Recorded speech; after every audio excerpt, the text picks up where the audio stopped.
a delay there, but he's back. He's ready. Put that headset on, like you said.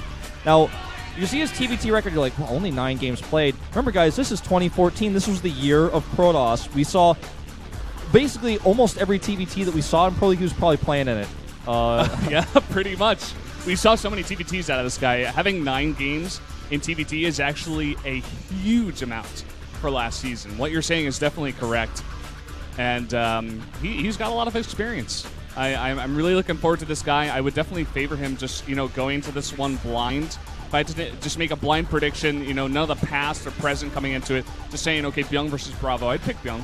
I actually have to say, just really quickly to close out talking about Bbyong, he showed some of the most incredible late-game TVT that we saw in 2013, back in that Pro League season. Oh, yeah. It was a long time ago, but he really impressed me back then. He doesn't lose his cool. He's he's stable throughout the entire game. That's one of the things I've always loved about him. Well, BrAvO gets that neutral indicator arrow because he's looking like he's back on form. He's on the new team now, but there's a lot of pressure on this guy who hasn't been on the main stage as much as Bbyong. And let's see if he actually cracks under it or if he seizes this moment to actually finally be so valuable to his team to force that ace match. I'm hoping, Brendan, we get to see an ace match here today on their first day. I would love it. That would just be perfect. All right, Catallena is up and loaded, ladies and gentlemen. It's time for our very first Terran versus Terran here at the 2015 Pro League.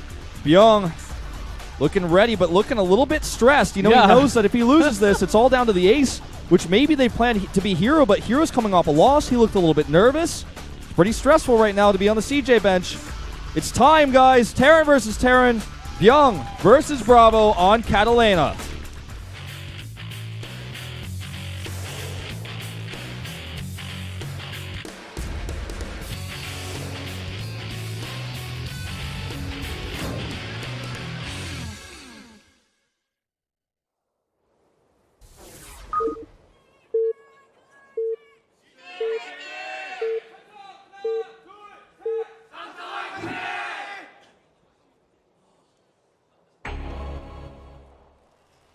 Down here in the bottom right on Catallena, the red Terran of CJ Entis. It is Bbyong.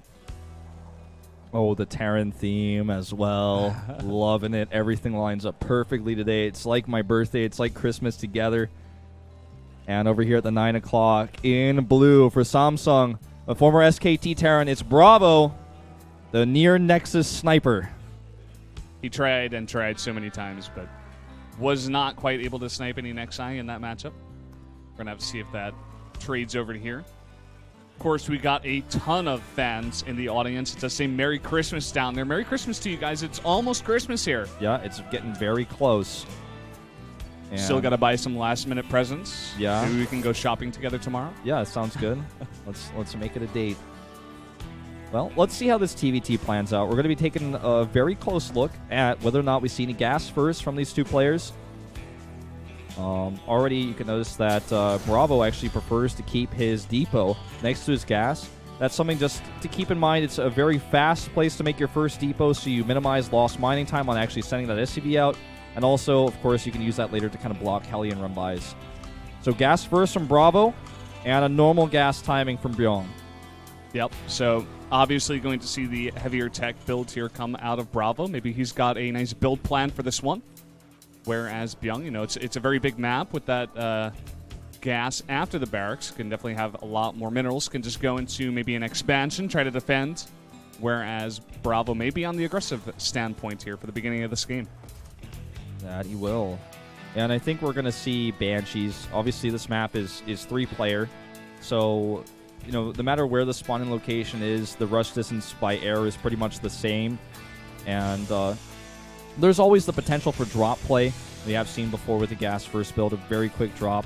You've even seen, like in some rare circumstances, like a fast Reaper to get the super fast scout out and the tech. And it looks like Bbyong is just going to take that safe approach to the Reaper. He's absolutely going to be able to get in there and find out what he's up against with the gas first, with the Reaper for sure. And this SCV actually will probably see it even before that. So really good scouting information here for Bbyong. He's going to know everything that he's up against and will be able to react accordingly.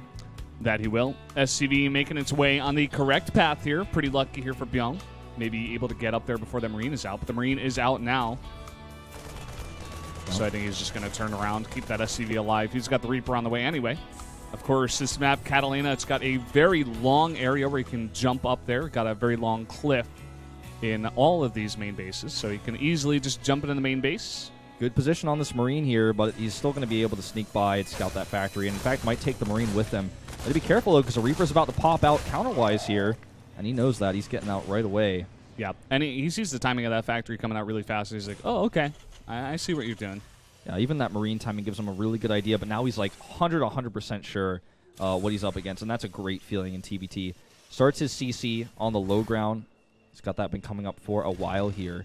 And we do see a little bit of Hellion production coming out right now for BrAvO, excuse me, not for Bbyong. Bbyong continuing to scout here. Yep, BrAvO just making one at a time, going to just be good for defense, as well as getting over to his base, because as of yet, he hasn't gotten much scouting information on Bbyong. He's probably going to want to send those units over and try to see what his opponent is doing. Reaper already on the way through the middle of the map. Yep, that mysterious octopus on Catallena. No one knows what it means. No one's figured it out yet? No one's figured it out yet. All right. And like you were saying, Banshee's on the way with Cloak. Yes. So a very heavy commitment here to some harass coming out of BrAvO already. And with this scout, he sees that the starport is lined up here for Bbyong to actually come out at a pretty defensive timing in order to get a Viking out. But he's not going to have a Raven. He's not going to have a Viking and a Raven. And also, he didn't see any turrets. So he can continue to commit to the Cloak. He knows he's going to have a small timing window to actually do damage with that Banshee. But it's just enough to where he feels like, okay, this is working out for me. My tech is very far ahead. Another scout here for Bbyong. He's really utilized this Reaper to its full potential. He's going to try to confirm the Cloak. I don't think he quite got close enough, but he sees the Banshee, and that tells him enough. Widowmine here at the top of the ramp. Going to be very nice. Maybe could make an extra one, put in some mineral lines for some extra defense. All right, here comes that Banshee. Oh, it's flying. Oh, right towards that Widowmine. Okay, there we go. Just barely out of range of that. The turret will finish, though. Let's see how much damage he gets done. Not a whole lot. In fact, just damaging that turret a little bit. Got one kill. Looks like he was shooting the turret, but I guess he got that SCV right after it finished the turret. And you know what? With this Banshee not getting much damage here, look at this. Bbyong is actually so ready for this. He's got 3 missile turrets, 1 towards the production as well, 2 in the mineral lines, and a fight game, as well as Widowmine's out on the map. So he's totally safe against this. The Banshee was able to get 1 kill, but this expansion for Bbyong is so far ahead of BrAvO. Just goes to show how much scouting can give you ample time to prepare. You know, what BrAvO was thinking was, I'm going to have this tiny window. I know his starport timing, but he knew what he was up against, so he was able to get those turrets up at the last second. I mean, by the last second, I mean, literally we saw the turret finish as the Banshee arrived. Yep. The Widowmine was there to buy time as well, and he's really struggling to get damage done with his commitment to gas that he's already spent. Meanwhile, already Bbyong is adding tanks. He's had his CC up for much longer. Look, the orbital is just now finishing right now for BrAvO, so economy-wise, he's pretty behind. That he is here. He's starting to add Engineering Bay in the back here, but he is adding tanks. So we already got a pretty interesting composition here for BrAvO. He's making a Raven as well, actually, out of that starport. So yeah, I think he's expecting that that's going to be pretty useful, especially if both players end up going mech or even some sort of variation of mech. The Raven is quite useful there, but it means that there's never going to be this worry about, oh no, my turrets are out of position, or that Banshee's in a great spot to pick off my tanks. When you have that Raven there, you've got that extra confidence. Look at this location that Bbyong has chosen, though, to come over here and pick off SCVs. Already several kills here. We'll get a third one, and it even kills that gas before it could be returned. Bbyong getting much more damage done here, and he's actually going to run away before those Vikings can get on the chase. So going to keep that alive. It's going to be pretty annoying here for BrAvO. He may even have to commit to putting some missile turrets down. So Marine counts for these two players 12-4 with a much bigger commitment to Bbyong, but he has cut production ever since. And hidden CC. What do you feel about this? Because usually you go for something like that when you're a bit behind. You're trying to claw your way back into the game. But I think he's got a large amount of confidence with his defense, and especially in TBT where it's tough to attack against a high ground Terran who's got tanks, that he'll just be able to hold. But he's doing it as a 4th CC, and that's what scares me because he's got so much money put into this other CC. His army is tiny. You know, and it's really spread very thin right now. And if he actually loses control of his ramp, this could actually cost him the game. This bunker is going to go down without a hit shear, easy. And he also picks off that Viking. A bit of a mistake there by Bbyong. If he controls this ramp, that's a disaster. No protection here for this tank. Trying to repair it, but it goes down. And now the Raven out here throwing down some auto turrets, trying to defend, but the tanks of BrAvO have a great position at the bottom of that ramp, one at the top as well, totally protected so far. And see, this ramp position is so important right now. Bbyong did hold it for now, but he's in a very tough spot. Even a PDD goes down for that extra safety. He's got that Cloak Banshee, and he's just going to come over here and start picking off siege tanks. Picks off the Viking first with the protection of that PDD, and those Marines are all damaged from siege tank shots. And that tank isn't doing him too many favors. It's actually costing him SCVs. Mining, there it goes down. He can't even afford the gas to repair it. And BrAvO is taking control of this game. Now, don't forget that lonely CC to the top of the map might be what saves Bbyong in this game, but he's in a pretty tough spot right now defensively. He has to survive right now. If he can possibly survive, he may be able to come back in this game, but he's losing all of his tanks. He's got mainly Marines. You know, you're talking about he's got a much bigger Marine force, but it's not going to do much for you when you're going against 3-4 tanks. He's going to try to go in for the final-ditch effort here, fighting with his SCVs, even a couple Hellbats in the mix. He's getting some decent surrounds on the tanks here, but the Vikings will land. He will almost clean this up, but it just won't matter. Look at the supplies, 70 to 35. He's just going to continue to rally units across the map. Camp this starport, for example. He's going to kill his Banshee for free. Don't know what she was doing out there. And actually could just kite these Marines, fight the Marines with his with his own Marine and his siege tank in tank mode. And a bit overzealous for that siege, but he's essentially won the game. He's tripling his opponent's supply. There are a ton of CCs on the map for Bbyong, but he's just never going to be able to regain momentum. And with a constant rally of units, I just don't see him being able to come back in this game. He's got a lot of CCs, but not much mining. I mean, maybe he's dropping some mules, but that one we saw at the natural is no longer mining. It's actually been landed in the main. He's going to have to repair that, spend minerals on that as well. It's almost burned down. He almost lost it to burning. That's where Bbyong is at in this game. But still, I mean, he knows he's got those extra CCs. If he can still hang on for like a very long time, it is maybe possible, but if you just look at supplies right now, he is so far down.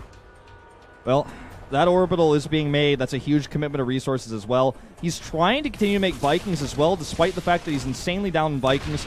Let me guys just tell you how down he is on Vikings. It's 7-0 right now. 7-0, and he's still trying to make those. You know, he's in a desperate situation. Desperate times call for desperate measures. He knows he's basically lost this game, but he knows he has also that extra trump card in that CC. He's got a turret here to help protect his Vikings. He's actually making a second one as well. That's how desperate he is. He's really relying on that one CC to bring him back to this game. I just don't think, Valdez, that it's going to be enough.